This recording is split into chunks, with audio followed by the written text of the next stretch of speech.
अस्सलाम वालेकुम। मोहम्मद सिद्दीकी मिठूर बाबा आला। रब अलाह जेको इबादत जे लाइक़ु आहे, रोज़ी ॾींदड़ आहे, रहम कंदड़ आहे, जेको जहाननि जो पालणहार आहे, अलाह रब। रब जेको बख़्शींदड़ आहे, जेको हर आम ऐं ख़ासि ते बेहद रहमत कंदड़ आहे, अलाह रब।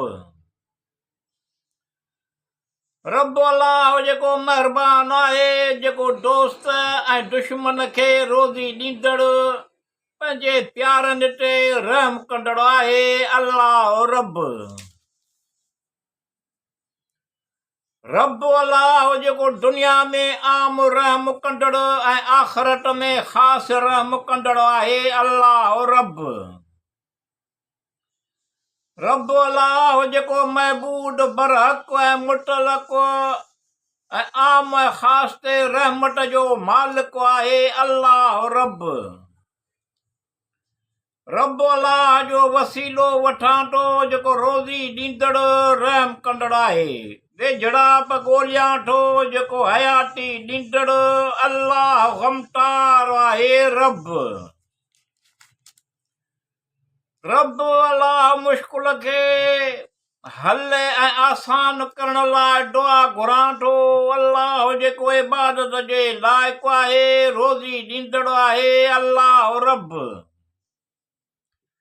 रब अलाह वॾे शान वारो आहे, बाझारो आहे, जेको इज़त अज़मत जो मालिक, रोज़ी ॾींदड़, रहम कंदड़ आहे, अलाह रब। रब अलाह जेको दुनिया में रहमान ऐं आख़िरत में रहीम आहे, जेको अता कंदड़ बख़्शणहार आहे, अलाह रब। रब अलाह जेको बेनियाज़ बंद नवाज़ आहे, जेको नेमत अता कंदड़ आहे, महिरबान आहे, अलाह रब। रब अलाह निजात ॾींदड़, गुनाह बख़्शींदड़, महिरबान रहम कंदड़, एहसान कंदड़, बख़्शणहार, फयाज़ आहे, अलाह रब। रब अलाह बेशक हर शइ ते कुदरत वारो आहे, अलाह ॿुधंदड़ ॾिसंदड़ आहे। बेशक अलाह कुशादी नेमत रोज़ी ॾींदड़, रहम कंदड़, इल्म वारो आहे, अलाह रब।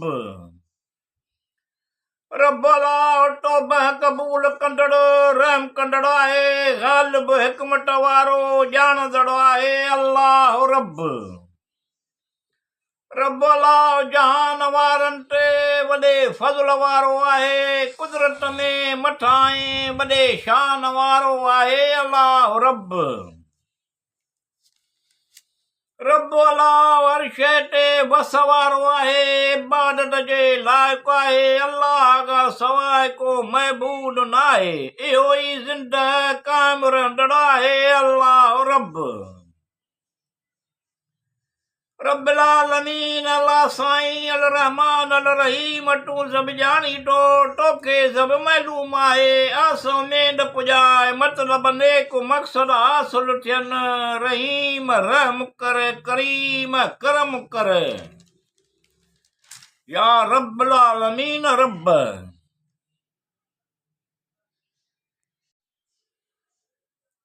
रहीम रहम कर, करीम करम कर।